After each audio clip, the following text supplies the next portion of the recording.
Hey everyone, my name's Andy and welcome to Biko Story, a channel where I post concept art for novels I'm writing. The series that I'll be focusing on today is called Fractured Extinction. This story primarily takes place in a medieval framework. However, due to the alteration of a particular past event that I'll go into further detail in another episode, it allowed for the simultaneous secluded development of mammals and the evolutionary progression of dinosaurs. I believe that this could potentially bring about an intriguing story setting, a medieval fantasy series that incorporates a hard magic system and fauna and flora derived from the Cretaceous era.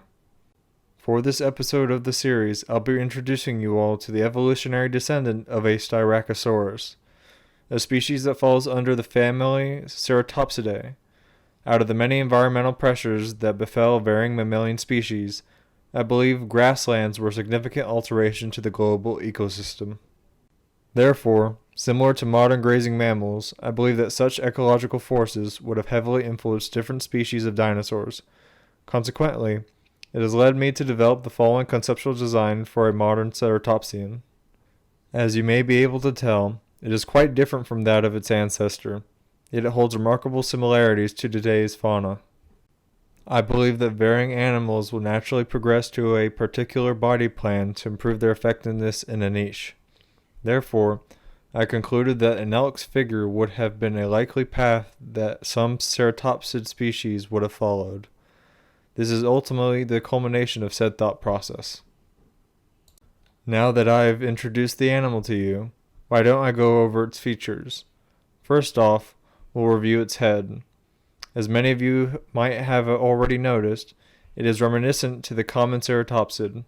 This includes a prominent forward-swept horn and two minor brow horns. Additionally, it maintains a beak for cleaving and teeth for grinding tough vegetation. Moreover, the crown still maintains a striking split bony frill prominently adorned with horns.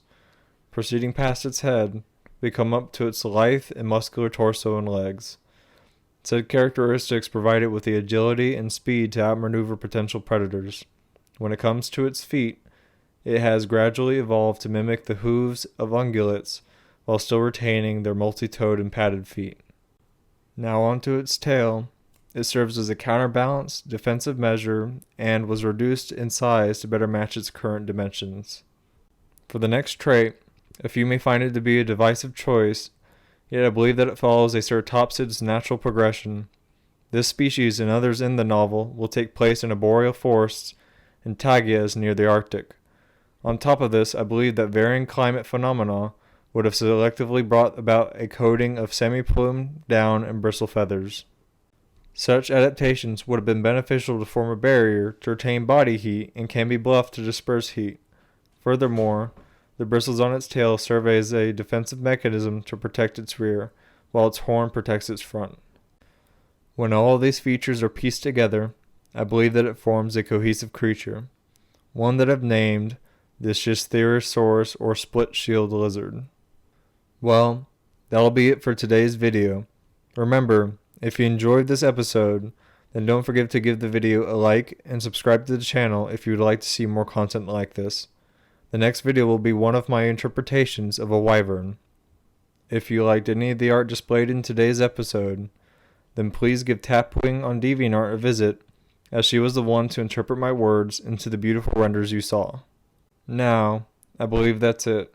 If you have any suggestions, comments, or questions, please leave them in the comment section below. Once again, thanks, and don't forget to be the hero of your own story.